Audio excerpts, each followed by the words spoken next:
Well, a very good performance by our guys. Uh, Robert Lowe had a good night. Tyler Jones had a career night, I think, is what Rick said, and Japhus Gaines had a career night. Gosh, I think we scored our first 7 times. Should have scored the 8th. And you pitch a shutout on defense.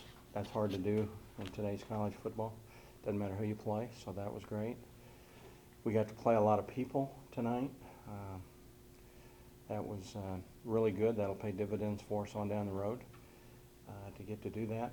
And I was proud of our guys. I asked them for 4 quarters of effort and intensity and focus and physical play, and I felt like we got that. We didn't drop off when whoever went in the game very much. And we played just about every person that could conceivably play that we aren't trying to redshirt or that was hurt or not eligible or something. They all played. So great way for a first game. And, we made it into a good game because we got the circumstances of getting to play lots of people. And it's good now we've got a week off and we can watch this film tomorrow and see the mistakes that we made and try to correct them and work on them. And we've got a couple, 3 days to just kind of work on ourselves a little bit, which I like that format, before we turn our attention to the next game. Coach, you got 80 plays on offense tonight, and that's right in that threshold that you wanted, that sweet spot.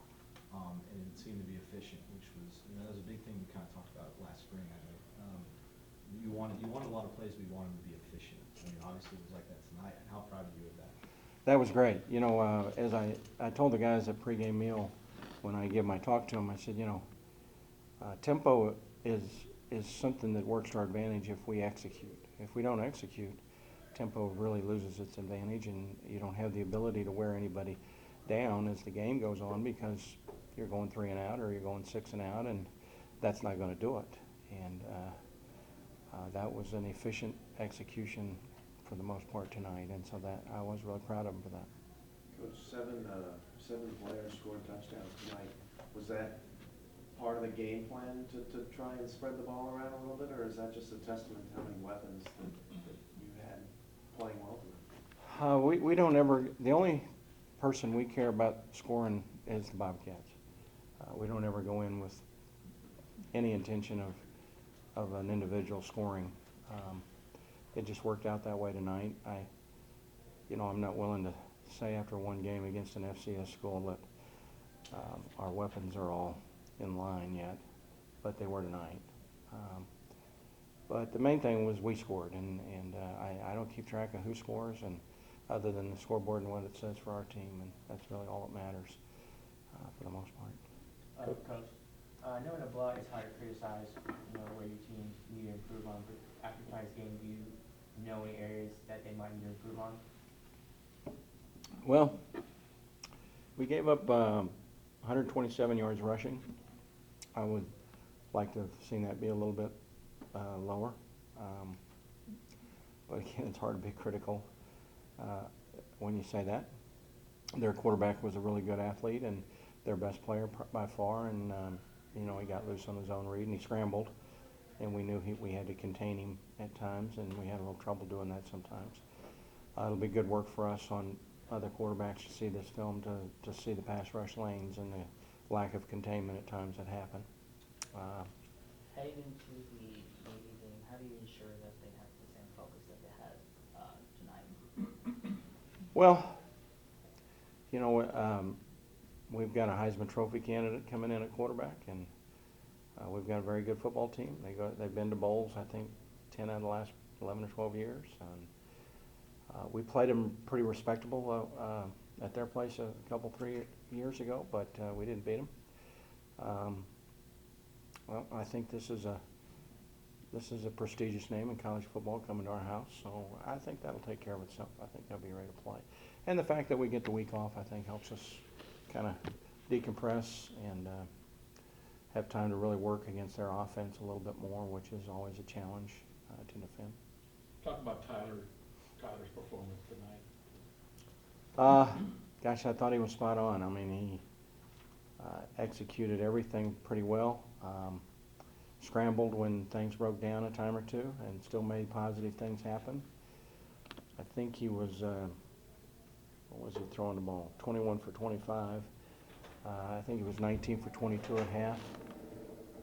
Converted some big plays for us and, you know, made some really great throws, I thought. Really threw some with some velocity and threw balls in spots to Japhus, I remember on a couple occasions that were perfect throws. He can run it a little bit. He's not bad. He, Got he some legs. yeah, he can run the ball. He's a dual-purpose guy, and you know, his one flaw in the first half is he took a sack in Mayday there at the end of the half. We still scored, but and fortunately we had 2 timeouts. But the cardinal rule for him is to not take a sack in that situation, and that was one thing that he did let happen that we can harp on. You have to feel pretty good. It's not going to be 65 to nothing every week, obviously. So you have to take it with a grain of salt. But this offense has a lot of weapons and a lot of things you can do with it. Were you happy with the no huddle aspect of it? Yeah, well, when you score in the first 7 possessions, somebody told me coming out of the locker room that we were snapping the ball at 13 seconds on the clock. It ran down 13 seconds. That's pretty fast if that's accurate. I'm not willing to attest that's 100%, but we did snap the ball pretty fast. Sometimes as fast as the officials would let us do it, and maintained our execution and everything. But I mean, you know, in all honesty, probably every team that's ahead on our schedule is going to be a lot tougher than this team. They're an FCS school, and we didn't give them a chance to breathe or to get in the game, and which is to our kids' credit that we did that. But we got lots of bigger challenges ahead for us. Coach, it was an offensive explosion, but you know, you had obviously some questions coming in with the D-line, losing all your senior leadership, using essentially all 4 starters and losing 3 in the secondary. Talk to us about as far as, you know, who stood out to you and the performance, obviously, by the defense coach. Well, you know, a lot of guys took turns making plays. You know, I thought Mike and David played well. I thought both David Mims and Craig Mager played well. I thought Jermod Williams was in good position all night. But there were a lot of, Mike Odiari was pretty relentless. We had a lot of guys putting some pressure on the quarterback. I don't know, how many sacks did we have? Do you know offhand? Anybody know? We had several for us. 1.5. Gosh, I would have thought we had 1.5. But yeah, we hit the quarterback a lot. Late one time, which wasn't good. I thought Creeberry, for his first chance to play as a redshirt freshman, did some nice things. Good to see. You know, it's hard to get a shutout in today's college football. I mean, that's really hard to do. And to our credit, we played as many people as we played, and were able to get one. You were saying leading into this week, you know, there was a lot of question marks. You weren't sure what to expect. Was there a time in the game when you kind of realized this was going to be our night, where, you know, it put you at ease a little bit about what you were going to see out there? Yeah, I think when we scored right before half and I was walking in, I had a minute to kind of absorb that we had scored on every possession and had played pretty well in the first half. And when we got the stats, you know, in the locker room, we'd run 40 plays in the first half, which was good. I told somebody, I said, I feel like Coach Leach. I ran 40 plays the first half, only had the ball 12 minutes. You know, he always talks about that, my good friend. But that's kind of new for us to think in those terms, but that's the way the no huddle is, and you know, we didn't. I tried not to let the gas come off the pedal in the third quarter, not because I wanted to score more or to run the score up on anybody. That wasn't the thinking, but I got to take care of my team, and I wanted to see Connor White and Fred and other people execute under the circumstances that they have to play the game under. And I thought those guys went in, on both Connor and Fred, and some other guys all went in and did some nice things. And they needed to be put in a game, and if we're going to go at this speed, or if we're going to be a no-huddle team, operate and do things and get that experience. I think one thing I probably noticed a little bit tonight is you run this many plays, we're going to have to get in even better shape, I think. It was a hot night, and it's fatiguing for us. It was far more fatiguing for them, though, than it was for us. But I did notice, Ryan Melton got cramps and some things like that. Japhus has gone through a lot the last couple of years. How nice was it to see him have a great game the way he did tonight for your team? Boy, astute comment there, Joe. I tell you, that is one great young man, and breaking his foot last year and having such an up and down situation, and all he's gone through, and what a great Bobcat he is, and great young man. That's one of those feel-good stories, and for a coach in college football to see those kind of things happen for him. And he played really well. I thought he had one hit his hands. He maybe should have caught, maybe. But as a coach, you go home tonight, and it's one of those you kind of smile and feel really good about. Well, go ahead. Can you talk a little bit about Coach Thompson's ability to come in on a little bit of short notice and put together a defense that, had a lot of, runs at him and still able to pull the shutout?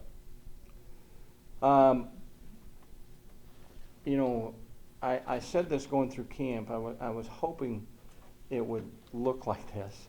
You never know going into first games, but it was, for me, having coached almost 40 years, and I call myself an old ball coach now, as Coach Spurrier would say, but watching John teach and convey and get the point across, and seeing the players adapt and gravitate to him and enjoy his coaching was really a pleasure for me, and really a little bit almost I wasn't sure it could come together like it did tonight, and we have bigger challenges ahead, obviously, but it's a real credit to him and the assistants too, to teach the concepts with all the multiplicity that he threw at them tonight. And this was probably a little bit more smaller defensive game plan than I think you'll have. But it's been really neat to see him put this together, and for the players and enjoy as much as they have what they're doing.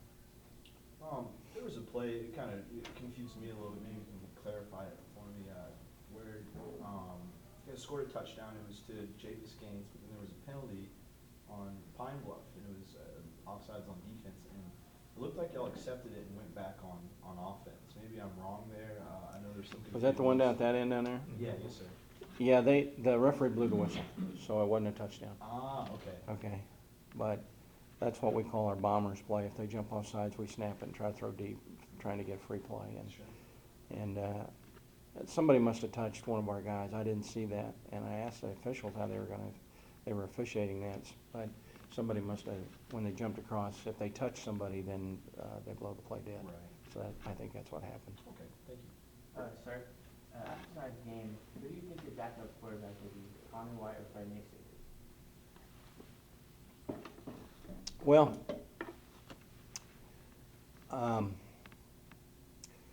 we put Connor in first tonight. I think he deserved to go in first. I'm not sure that made him the number 2 quarterback for sure yet. I'd like to kind of look at the film and really scrutinize it a little bit. But I was pleased with the way both of them did. Connor got a few more snaps than Fred did. He did have the turnover, but we came back with the same play and he executed it well, so that was good. So give me a couple days to kind of absorb that in a little bit before I go out on a limb there. For Tyler, was this really a culmination of an off-season worth of work tonight, what he was able to do? You knew he was going to invest a lot of effort in trying to fix a lot of mechanical issues and whatnot that you wanted to see from the first year to the second year. Yes. All good points. I think you're well said there, Joe. I suppose Tyler's probably been in, and I know he would probably give a lot of credit to his offensive line. They protected him pretty well tonight, and they blitzed us a good bit, probably more than normal for them. And our backs did a good job picking things up, and we handled all that well. So the supporting cast played pretty good around Tyler, and Tyler, as a result, did what we hoped he would do, and it is kind of the culmination of the amount of time that he's been here, and the fact that he got to go through spring and had a good August camp, had a good summer, and those kinds of things. He's put a lot of time and effort into being the starting quarterback, and I was very pleased with the way he played. I think Coach Schultz was really proud of him too. All in all, with the new offense, new defense, season opener couldn't have gone much better. No, I agree. I wish we hadn't turned it over once, but we didn't have we talked a lot to our players. You just watch the game since last Saturday, and about an enormous amount of penalties or turnovers or missed assignments, or you saw so many teams kind of beat themselves in first games, and so we harped on that a little bit. But sometimes that point may be absorbed but not executed too, and our guys did well in that. But it's hard to go home and find flaws in this first game performance. We just got a lot of tougher teams ahead to play, and we know that. CJ Best looked like he was getting a lot more, carries during the fall, and then he still, he got the first touchdown, but it seemed like he got, moved to a little bit more of a utility role. Can you just talk a little bit about CJ? Well, I think CJ's, I kind of consider him a starter, but I think Japhus has kind of played better than him a little bit here lately, and so he probably deserved to be out there a little bit more. But CJ did some nice things tonight. I think we're going to need both of them to go through the year, and we'll use different roles for them as we move forward. They can both do different things a little bit and do similar things too. So we like where we have them at the same position. And the great thing about Japhus that will probably eventually enable CJ to play more is Japhus can play all the receiver positions. Not everybody can do that, but he pretty well knows all of them. That's his being around for 3 years already, veteran stuff, So, and let me mention Gunner and Damon tonight. They got some good playing time and valuable play, and that was really huge too for those guys, because we're going to need them as we go forward. So it was a great experience for them, and I thought for the most part they did pretty good.